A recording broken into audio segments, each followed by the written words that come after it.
जय माँ काली। भारत माता की जय।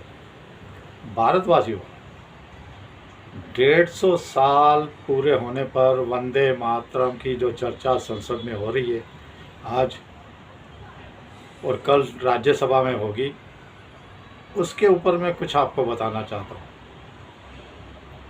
कि देखिए, जो चल रहा है वो तो आप सब सुन रहे हो, लेकिन ये जो वंदे मातरम गीत है, इसकी रचना, इसके रचयिता बंकिम चंद्र जी थे और उन्होंने इतनी सुंदर रचना की थी वंदे मातरम की। तो शायद आनंद मठ फिल्म का नाम था, उसमें ये प्रदीप कुमार जी थे, उसमें ये गाना वंदे मातरम वंदे मातरम। तो ये गीत ऐसा था कि हमारे सनातनियों का तो पूरा नीचे से लेकर शरीर तक, दिमाग तक एकदम तरंगियों से गूंज जाता था। ऐसा साहस इस गीत के साथ आ जाता था कि आज़ादी के लिए हम अपनी जान देने को तैयार हो जाते थे। ऐसा जज्बा था इस गीत का। तो संसद के अंदर जो हो रहा है, भारतवासियों जाने दीजिए, मैं आपको छोटी सी दो बातें बताता हूँ। देखिए, मोदी जी ने कहा कि बकीम दा और ममता भानो का, टीएमसी का एक जिहादी सांसद शौकत राय बोला, अरे बकीम दा नहीं, बकीम बाबू बोलो। अरे बेशरम जिहादी। अभी इसके बारे में मैं आपको आगे बताता हूँ। ये ममता भानो के जितने हैं ये देशद्रोही हैं, सब ये गद्दार है। इनका खात्मा, पूरे इंडी गठबंधन का खात्मा बहुत जरूरी है। देखिए, छोटी सी बात मैं बताता हूँ मेरे ऊपर लेके। मेरे जो पिताश्री थे, अब वो इस दुनिया में नहीं रही है, उन्होंने 12th पास की थी, वो भी फर्स्ट क्लास से 12th पास की थी। और आज की तारीख में उनके साथ में देखता था, उनके जो डबल एम ए किए, पीएचडी किए, तो उनसे भी बेहतरीन वो मुकाबला, अगर मुकाबले पे आए तो नहीं कर पाएंगे मेरे पिताजी से, अभी इस दुनिया में नहीं रहे। और उनकी हैंड राइटिंग भी, वो आप बोलते हैं ना डॉक्टरों की राइटिंग है, ऐसी आज भी मेरे पास उनकी राइटिंग है। तो वो जब 12th पास हुए तो 100 गाँव में घूमने जाते थे, तो कोट सूट बूट टाई वाई लगा के एकदम मस्त, जूते जराबे पहन के, तो बाबूजी बाबूजी बोलते थे सारे। जहाँ जाएं, जिस शहर में जाएं, जिस गांव में जाएं, जिस स्कूल में जाएं, जिस विश्वविद्यालय, बाबूजी आ गए, बाबूजी आ गए। मतलब एक पढ़ा लिखा। तो बाबूजी क्या था, अंग्रेजों की गुलामी की मानसिकता का शब्द मैं मानता हूँ इसको, अंग्रेजों की गुलामी की मानसिकता का शब्द, समझे ना। बाबूजी जो हमारे में कहा जाता है, पिताजी को कहा जाता है, वही शब्द था। तो अंग्रेजों ने क्या किया, बाबू मतलब बाबूगिरी, मतलब ऑफिसर जो पढ़ा लिखा है, ऑफिस में काम करता है, जो अंग्रेजों का चमचा है, उसको बाबू बाबू। तो ये बंकिम चंद्र जी को बाबू कहलवाना, बाबू बताना आज भी पसंद करता है। शौकत राय दलाल किस्म का, गुलामी मानसिकता से भरा हुआ था, समझे। गुलामी मानसिकता इसके पूरे टीएमसी के नस नस में जितनी भरी हुई है, इंडी गठबंधन, इसका खात्मा इसके लिए करना जरूरी है कि अंग्रेजों के समय जिसने टाई वाई लगा ली और बिना चप्पल के, चप्पल जिसने नहीं और जराबे और जूते पहन लिए, वो बाबू हो गया। अब इसकी दूसरी बात पे आइए। इसके साथ ही मैं आपको एक और बात बताना चाहता हूँ कि उसके बाद मोदी जी बोले, उसके बाद प्रियंका वाड्रा बोली, और ये प्रियंका वाड्रा और राहुल विंची संसद में नहीं थे। ये पता नहीं दूर से, मतलब देखिए इनका, मैं कह रहा हूँ ना, ये लोग प्रधानमंत्री बनना चाहते हैं, ये लोग सरकार चलाना, इनका दिमाग है ही नहीं। इन्होंने क्या किया, दूर से देख रहे हैं मोदी जी क्या बोल रहे हैं, मोदी जी क्या बोल रहे हैं। जो जो मोदी जी ने बोला उसके ऊपर इतना मोटा बंडल बना के लेके आई कौन, प्रियंका वाड्रा। लेकिन राहुल विंची की औकात फिर भी नहीं हुई कि राहुल विंची बोल सके। अरे ये प्रधानमंत्री बनना चाहता है गद्दार देश का, 2% की इसकी औकात नहीं है। और प्रियंका वाड्रा क्या बोल रही है, मोदी जी, नेहरू ने जिसमें तेजस बनाते हो वो फैक्ट्री बनाई, नेहरू ने इसरो बनाया जिससे आज मंगलयान भेजते हो, मोदी जी IIT नेहरू ने बनवाया, मोदी जी एम्स नेहरू ने बनवाया, जिस एम्स की वजह से आपने कोरोना पे काबू किया, कोरोना पे कंट्रोल किया। तो ये बात मैंने इसकी पकड़ ली, कोरोना पे कंट्रोल किया एम्स ने, सब कुछ इसके नेहरू ने बनवा दिया, गद्दार देशद्रोही ने। पहली बात तो हिंदू में मानता ही नहीं उसको, ठीक है। लेकिन ये मान गई कि कोरोना को मोदी जी ने बहुत ज़्यादा देश में कंट्रोल किया, बहुत ज़्यादा कंट्रोल किया। ये पहली बात।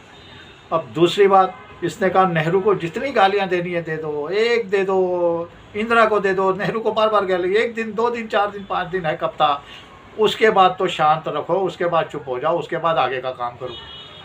ये जिहादन बहुत तेज दिमाग लेके आई है। ये बीजेपी को कौन से मतलब डालना चाहती है पता है, कि एक बार नेहरू को गालियां दे दो, हफ्ता 10 दिन 15 दिन महीना, उसके बाद नेहरू की कभी बात, अरे क्यों नहीं बात करे।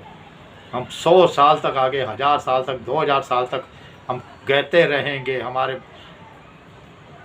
युवाओं को, हमारे बच्चों को, हमारी बच्चियों को, हमारे आने वाली पीढ़ियों को, पोते के पोतों को बताते रहेंगे गद्दार था ये नेहरू।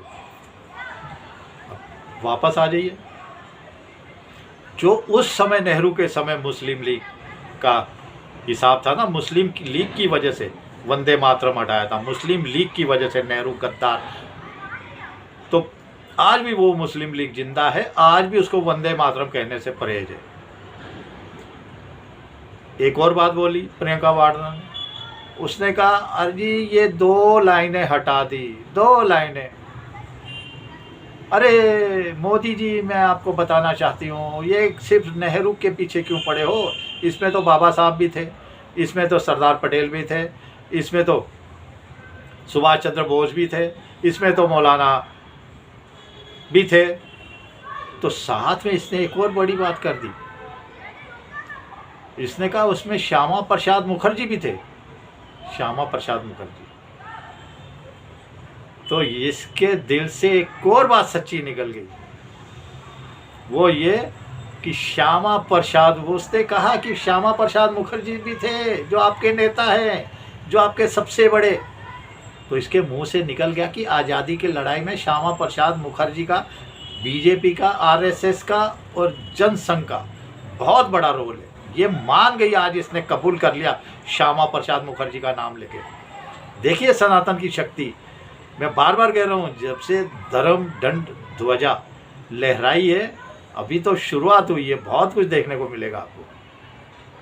तो ये मान गई कि जो कहते हैं ना अंग्रेजों के चमचे अंग्रेजों के, आज मान गई भाई स्वाधीनता संग्राम में श्यामा प्रसाद मुखर्जी का भी बहुत रोल था। अभी देखिए हैंगडवार पे भी आएंगे, उनका भी रोल था। मानेंगे, ये चाटेंगे, इनको थूक फेंकोगे तो ये चाटेंगे सारे इंडी गठबंधन वाले, सारे कांग्रेस वाले, और ममता बानो भी साथ में। और फिर ये कह रही है सारे थे, सुभाष चंद्र बोस, सबने 2 लाइनें हटा दी सर की। मैं कह रहा हूँ मान लिया चलो इसकी बात, सबकी सब, अरे सबकी तो चलने कहाँ देते थे, 0 वोट से तू गद्दार देश का प्रधानमंत्री बना था। नेहरू की औकात 2% की नहीं थी, 1 भी वोट नहीं मिला था, 0 वोट। फिर बोले वो तो पता नहीं गांधी ने कैसे बर्बाद किया देश को, साला गांधी के पता नहीं, मैं होता तो गांधी के एक नहीं 4 तरफ से गोलियां मारता, एक साथ फाड़ देता उसका भेजा। जो आज मैं उसकी हिस्ट्री सुनता हुआ है तो उसको हिंदू भी नहीं मानता। साला नंगा होके घूमता था और हर दिन एक नई औरत, हर एक दिन एक नई औरत, उसको साला ने महात्मा राष्ट्रपिता बना दिया। अरे जोकर गंदी नाली का कीड़ा था वो गांधी। लेकिन प्रियंका गांधी देखो, अब ये लोग प्रधानमंत्री बनना चाहते, वो जो मुस्लिम लीग की वजह से 2 लाइनें हटाई थी वंदे मातरम की, वही मुस्लिम लीग आज भारत में बैठी हुई है, आज वो जिहादी सब बैठे हुए हैं, और वही मुस्लिम लीग आज कहती है वंदे मातरम, और ये कांग्रेस पूरी उनके साथ है, पूरी कांग्रेस उनके साथ है, पूरा इंडी गठबंधन देश को तबाह और बर्बाद करने में इंडी गठबंधन पूरा उनके साथ है। तो भारतवासियों, छोटी छोटी बातें बताई है मैंने, लेकिन आप जागिए। जैसे इसके पीछे बहुत बड़ा एक है, मोदी जी ऐसे ही नहीं लाए, आपकी सनातन संस्कृति इतिहास को आगे बढ़ाने के लिए, जगाने के लिए। वंदे मातरम फिर आएगा, हर एक मुसलमान को कहना पड़ेगा, वंदे मातरम कहना पड़ेगा, कहना पड़ेगा, भारत माता की जय कहना पड़ेगा। नहीं है तो ये 10 करोड़ हो, 20 करोड़ हो, 50 करोड़ हो, इनको देश छोड़ के जाना पड़ेगा, जाना पड़ेगा, जाना पड़ेगा। ये मुस्लिम लीग खत्म हो जाएगी, लेकिन आपकी सनातनीय शक्ति की जरूरत है। बाबा ने कहा है, बाबा बुलडोजर ने, हम कुछ जगह पहुँचे हैं और कुछ जगह पहुँच जाएंगे, जल्द पहुँच जाएंगे। कुछ जगह पर श्री राम जी का धाम बना दिया भोए, कई जगह पे हमने पहुंच गए, और श्री कृष्ण जन्मभूमि और काशी में भी पहुंचने वाले।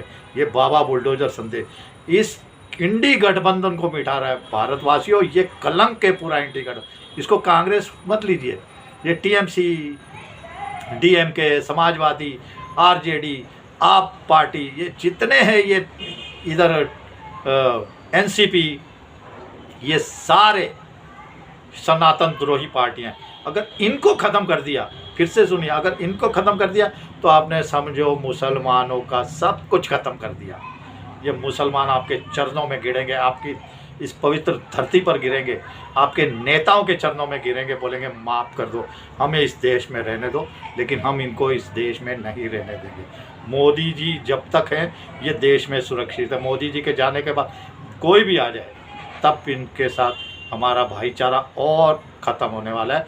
जो मुस्लिम लीग की वजह से वंदे मातरम की 2 लाइनें हटाई थी, वही मुस्लिम लीग आज भी है, जिसको कांग्रेस और पूरा इंडी गठबंधन खाद पानी दे रहा है। चलिए विचार करिए। जय श्री राम, जय श्री हनुमान, वंदे मातरम, जय हिंद।